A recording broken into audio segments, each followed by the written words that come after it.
Hi hello welcome to జాస్టార్ media. వద్దు సరోజ వద్దమ్మ, నా జీవితంలో నిజంగానే జరిగింది అసలు విషయం చెప్పిన డైరెక్టర్, ప్రసిద్ధ తెలుగు చలనచిత్ర దర్శకుడు కరుణాకరన్ ఓ ఇంటర్వ్యూలో తన చిత్రాల నిర్మాణ విశేషాలను, ముఖ్యంగా ఉల్లాసంగా ఉత్సాహంగా డార్లింగ్ సినిమాల అనుభవాలను పంచుకున్నారు.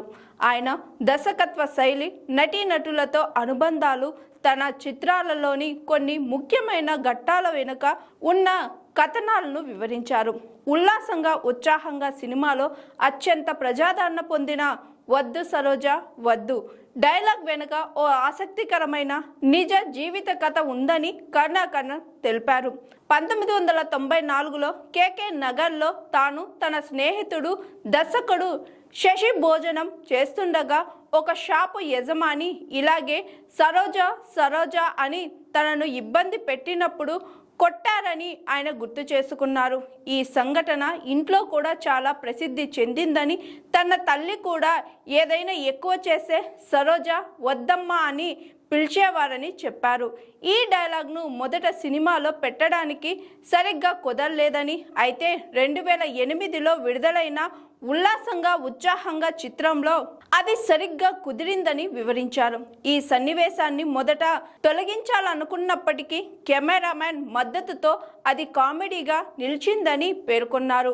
ఉల్లాసంగా ఉత్సాహంగా చిత్ర విజయం సాధించిన తరువాత ప్రభాస్తో డార్లింగ్ సినిమా చేస్తున్నప్పుడు ప్రభాస్ అని మర్చిపోయింది, మీ స్టైల్లో మీరు చెయ్యండి, ఏ సినిమా చూడొద్దు అని సలహా ఇచ్చారని కరుణాకరన్ చెప్పారు.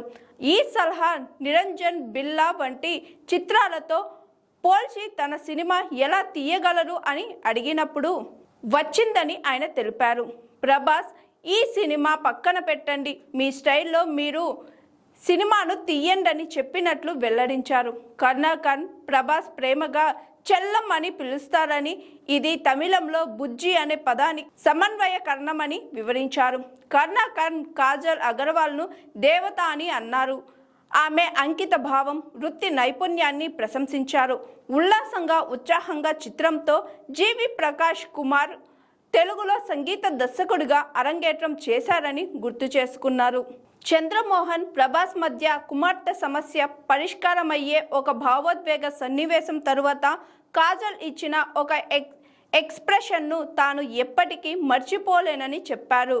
లూజ్ డైలాగ్ తొలగించబడే దశలో ప్రభాస్ జోక్యంతో అది నిలిచి ఇప్పుడు థియేటర్లో మంచి స్పందన పొందుతుందని ఆయన వివరించారు.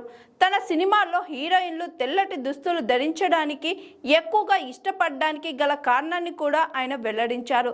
తెల్లటి దుస్తులు హీరోయిన్ను మరింత అందాన్ని, ఆరాధన భావాన్ని ఇస్తాయని, ఇది తన ప్రేమ కథ చిత్రాలకు అవసరమని, అది తన నమ్మకమని తెలిపారు.